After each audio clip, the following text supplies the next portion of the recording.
No momento, o Flávio Bolsonaro, pré-candidato à presidência da República, lá na Papudinha, visitou Bolsonaro há pouco, fala com jornalistas. Mais uma vez, fazendo um apelo ao bom senso a todo mundo, para que aprecie o pedido de domiciliar humanitária para ele, que é importante. Ele fica sozinho numa cela, mais uma vez, os efeitos colaterais do remédio que ele toma causam tontura, podem causar outros efeitos colaterais, que é perigoso sim, ele está sozinho numa cela. Por mais que tenha alguns cuidados tenham sido tomados ali com relação à quina de alguns móveis e tal, mas não tem nenhuma necessidade de ele continuar aqui na situação de saúde que ele se encontra. Então, estava mais disposto hoje, mas continua sempre essa preocupação e faço aqui mais uma vez o apelo a quem de direito para poder cumprir a lei em relação ao presidente Bolsonaro. E como foi a conversa hoje? E a conversa hoje eu tive a honra de estar junto aqui com o Derrite. Então falamos um pouquinho ali de política, obviamente, falamos de São Paulo. Mais uma vez ele mandou um abraço aí ao governador Tarcísio. Está muito confiante que ele acompanha as pesquisas que saem aqui. Saiu ontem, se não me engano, a pesquisa de São Paulo. E ficou sabendo aqui, ficou feliz com o resultado da pesquisa, tanto para o Tarcísio quanto para nós, com relação à pré-candidatura à presidência da República, também com a pontuação do Derrite. E com relação à segunda vaga lá no Senado, ele pediu mais uma vez para aguardar e analisar mais pesquisas e conversar com mais algumas lideranças e também com o Eduardo Bolsonaro para a gente tomar uma decisão com mais tranquilidade um pouquinho mais para frente. Então, tratamos de vários outros assuntos ali, mas só amenidades, enfim, e fico aí, volto para casa, ou melhor, saio daqui certamente reenergizado, porque é impressionante, o Derrite, como é que é a capacidade dele de enfrentar os problemas, mesmo assim, na situação que ele se encontra, dando força pra gente. Então, vamos lá, vamos cumprir a missão. Derrite, quer falar alguma coisa? Falaram de antifacção com o Bolsonaro hoje? Não foi nem comentado esse assunto. Pode só trocar de lugar por causa aqui das câmeras? Chega um pouquinho pra cá. Claro. Tá bom. Não, esse assunto não foi discutido.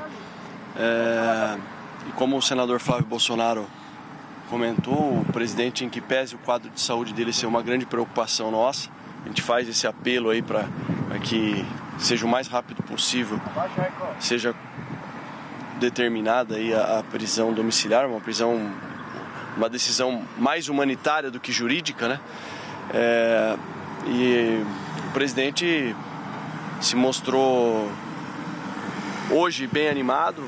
Claro, teve algumas crises essa semana, como o senador Flávio falou, mas eu, em especial, vim fazer uma visita como amigo, como já era para ter acontecido em dezembro do ano passado, só que foi bem na época que ele foi transferido para a Polícia Federal. Então, hoje eu vim aqui para deixar o abraço e dizer de todo o respeito, o carinho que eu tenho pelo presidente Bolsonaro, com tudo isso que está acontecendo. E a gente tem a certeza, e muito feliz com a pré-campanha do senador Flávio Bolsonaro, que eu não tenho dúvida alguma que vai ser o melhor para o nosso país em vários aspectos, mas em especial naquilo que não é uma pauta para mim, isso é um projeto da minha vida. Eu trabalho com segurança pública há 23 anos e o senador Flávio Bolsonaro, não só por ser do estado do Rio de Janeiro, que é o estado que enfrenta o maior desafio, talvez um dos maiores desafios do nosso país, é a pessoa mais preparada para liderar esse processo de retomada do Estado, na verdade, de vários pontos, que até a nossa soberania é contestada em territórios paralelos, onde existe domínio do crime organizado. Então, eu saio feliz porque as pesquisas estão apontando aí um crescimento muito grande do senador Flávio Bolsonaro e também feliz por rever o presidente Bolsonaro.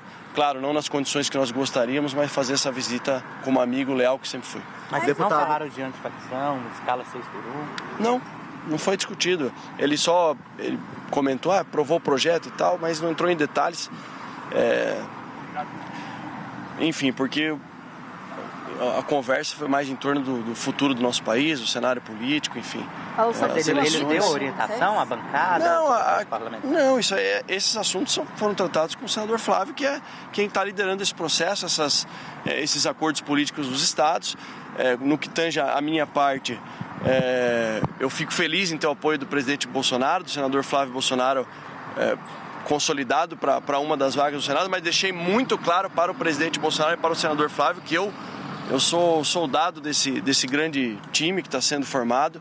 Eu serei candidato ao que o senador Flávio Bolsonaro me designar, claro, isso em decisão conjunta com o presidente Bolsonaro também. Eu não tenho essa vaidade de querer vaga para isso ou para aquilo. O que for melhor para o grupo, e a eleição principal não é a minha eleição, a minha reeleição ou possível eleição para o Senado, é a eleição do senador Flávio Bolsonaro, presidente do Brasil. Eu fico feliz em ter o apoio, uma dessas vagas das duas de São Paulo estarem aí apontadas e caminhando para consolidar aí meu nome, e a segunda vaga, quem o presidente Bolsonaro e o senador Flávio Bolsonaro indicarem, será o nosso candidato, será a nossa dobrada. Deputado, a gente está... do Rio de Janeiro?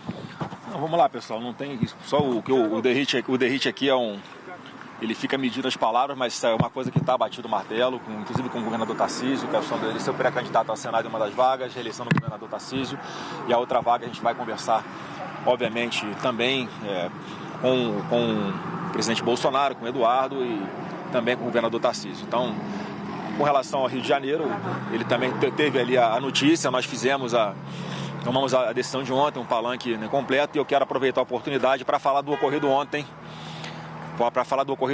porque eu tive várias reuniões ontem, liguei para muita gente, falei com muita gente pelo telefone para tratar de diversos estados dos palanques nossos a governo e senador pelo país. Então as pessoas iam conversando comigo, me indicavam alguma coisa e eu anotava no papel. Um papel como esse, né, que estava fechado ali em cima da mesa, onde depois eu fui dar uma coletiva para falar do Rio de Janeiro. E enquanto eu dei entrevista falando do Rio de Janeiro, o papel ficou em cima da mesa e eu saía da sala algumas vezes para conversar reservadamente na sala ao lado e voltava para a sala onde estava ali a imprensa junto comigo na mesa grande lá no PL. Saía da sala e voltava. Em um desses momentos, algum coleguinha de vocês abriu o papel e tirou foto das minhas anotações que eu havia feito sobre os estados, os palanques para governador e para senador, só que não eram opiniões minhas. As pessoas me sugeriam, falavam que estavam ouvindo daquele estado e eu fazia as anotações. Tá? Não estou aqui criticando o trabalho da imprensa, é óbvio. Eu acho que o jornalista que não é curioso está na profissão errada. Então estão fazendo o trabalho dele Estava ali o papel em cima da mesa, mas eles abriram, tiraram foto, e eu quero desfazer uma mentira que já começou a ser vinculada, porque em uma das anotações, no estado do Mato Grosso do Sul, o deputado Polon, eu anotei ali, fiz uma anotação que já está sendo distorcida pela imprensa, como se ele tivesse pedido alguma coisa para deixar de ser candidato a governo ou candidato ao Senado. Estava escrito ali, Polon pediu 15 milhões para não ser candidato. Aquilo nunca aconteceu. A parte da imprensa que estiver falando que ele pediu isso é mentira. O que aconteceu foi uma pessoa que conversou comigo que estavam dizendo isso do Polon. Eu anotei para não esquecer de avisar a ele que estavam veiculando essa mentira criminosa contra ele. Então não tem absolutamente nada de pedido, até porque as decisões que são tomadas sobre candidatos a governo, ao Senado, o Derrite está aqui para aprovar, não tem absolutamente nada a ver com esse tipo de critério. As decisões são tomadas com várias cabeças ali que estão no nosso núcleo mais próximo para decidir quem vão ser os candidatos que nós vamos apoiar, seja do PL, seja de outros partidos como o Derrite lá em São Paulo. Então, só para desfazer esse mal entendido, não vão para cima do Polon, porque é um cara correto, um cara honesto, um cara leal, um grande defensor das nossas pautas lá no Mato Grosso do Sul. As conversas estão adiantadas lá com relação aos nossos palanques, mas não tem absolutamente nada a ver essa anotação, por mais que eu compreenda que dê a entender que seria esse o fato, ele teria pedido, mas na verdade eu anotei para avisá-lo de que estavam falsamente divulgando isso, espalhando lá no Mato Grosso do Sul, para ele ficar atento e tomar as providências, né, contra quem ele achasse que poderiam ser tomadas. Então é só para esclarecer isso aí. No tocante às outras anotações que tinham naquele pedaço de papel, mais uma vez, as anotações não são o que eu penso, são que as pessoas com quem eu conversei me falavam sobre as suas impressões, sobre as suas opiniões, e eu anotava naquele papel, né, para ir, num segundo momento, aproveitar ou não o que as pessoas estavam falando para mim. Senador, sobre o Rio Grande do Sul, entre a Michelle, Eduardo e Nicolas, o senhor vai tentar intermediar? Não, cara, nós somos adultos, vamos conversar, tá? Eu vou conversar, vou procurar todo mundo, como sempre fiz, porque a gente tem um objetivo maior e todos estão imbuídos, estão na mesma página, tá? Todo mundo na mesma página, porque sabe que o Brasil corre sério risco né, de virar de vez um narco-estado com mais 4 anos do PT. Senador, estou ao vivo agora pela Jovem Pan, ainda falando a respeito dessa situação com Michele e também Nicolas Ferreira. Nicolas chegou a dizer que o irmão do senhor, o ex-deputado Eduardo Bolsonaro, não estava bem da cabeça ao fazer algumas críticas a eles dois por falta de apoio ao senhor, apoio público. Como que o senhor analisa essa situação? Bom, em primeiro lugar, né, eu já conversei com o Eduardo, estava nos Estados Unidos agora há pouco, conversei longamente com ele. E o que as pessoas têm que se colocar no lugar do Eduardo. É um cara que está fora do país contra a sua vontade, teve o seu mandato cassado, as suas contas da sua esposa, suas contas bancárias estão bloqueadas.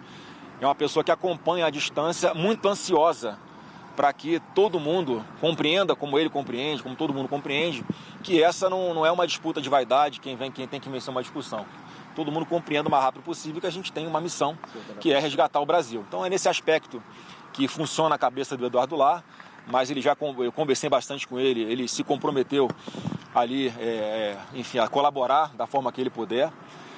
Conversei nesse meio tempo, né, com mais algumas pessoas também, tá? E não tem nenhum problema, né, de falar aqui que eu vou procurar todo mundo, um por um, para parar qualquer tipo de aresta que porventura possa né, existir ainda.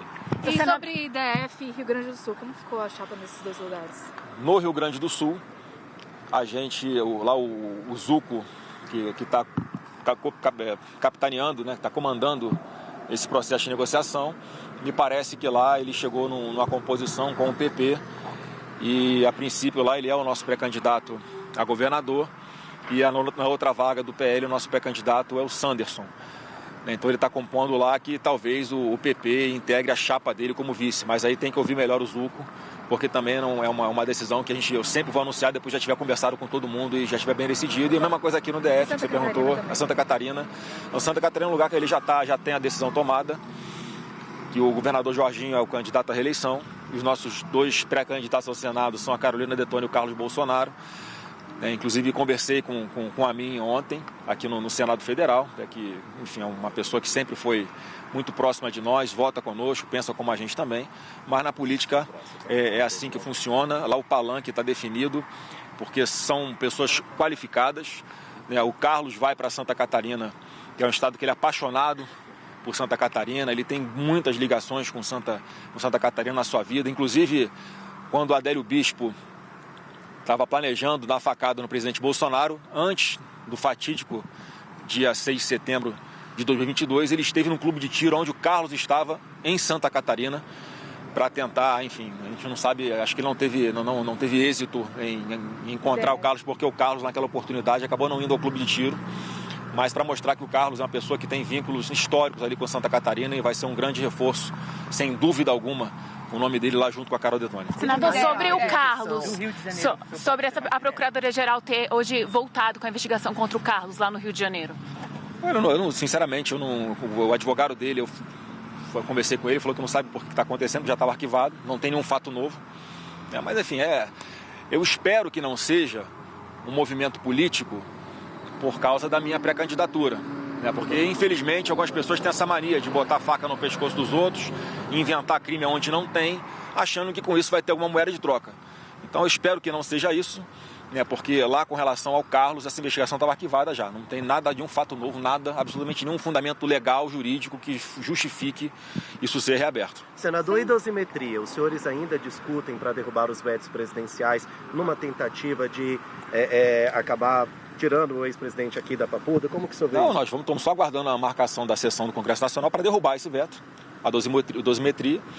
E isso não vai isso não impede, não inviabiliza que outros projetos que tratem de realmente fazer justiça, não só com o presidente Bolsonaro, mas com centenas de outras pessoas que foram injustiçadas nessa farsa montada do 8 de janeiro contra a direita, eles, o mais rápido possível, recuperem plenamente a normalidade em suas vidas, tanto é que já tem projetos de lei sendo apresentados e, sem dúvida alguma, a gente tem que, no primeiro passo, derrubar esse veto do rancoroso e um coração cheio de ódio do atual presidente da República, é assim que ele tem governado, foi assim que ele vetou esse projeto da dosimetria. Vamos derrubar esse veto e continuar trabalhando sim pela anistia, ou outro nome que queiram dar, mas que de fato estabeleça a normalidade na vida dessas pessoas. Vocês articularam Mato Grosso? O apoio a Mato Grosso? No Mato Grosso, lá o senador Wellington Fagundes, ele é o nosso pré-candidato a governador, está liderando as pesquisas, e o presidente Bolsonaro já tem um entendimento de muito tempo que um dos pré-candidatos ao Senado lá é o Zé Medeiros, que é um grande quadro que nós temos ali, fiel, leal, preparado, e aí as conversas vão continuar com relação à formação do palanque completo deste Distrito Federal. O que a gente está colocando aqui, que são as nossas duas pré-candidatas ao Senado, né, que seriam a Michele. 12 minutos, a gente acompanhou boa parte, então, dessa entrevista coletiva que foi concedida aos jornalistas que estão ali na Papudinha, pelo Flávio Bolsonaro, que segue falando. Inclusive, Guilherme Derrite, deputado, relator do projeto de lei antifacção, também chegou a falar um pouquinho com a imprensa, destacou que o projeto de lei antifacção não foi um tema tratado, pelo menos não com profundidade, como o ex-presidente Jair Bolsonaro. Foco, então, na entrevista do Flávio Bolsonaro para a composição das chapas do partido nos estados, falou sobre a chapa já completa no Rio de Janeiro, sobre a qual a gente vai trazer mais informações já, como a Marcela Matos, sobre a chapa também se consolidando, sendo construída aqui em São Paulo, com uma possibilidade de que Guilherme Derrite, hoje deputado, seja candidato ao Senado dentro dessa chapa, e desmentiu que para ele foi um desentendimento. A polêmica dos últimos dias, depois que foram divulgadas informações com base em anotações do senador, do pré-candidato à presidência da República, de que o deputado Polon, no Mato Grosso do Sul, teria pedido 15 milhões de reais para não se candidatar a nenhum cargo lá no estado. Disse que não, que a anotação estava ali, mas foi tirada de contexto e que não houve de forma nenhuma esse movimento.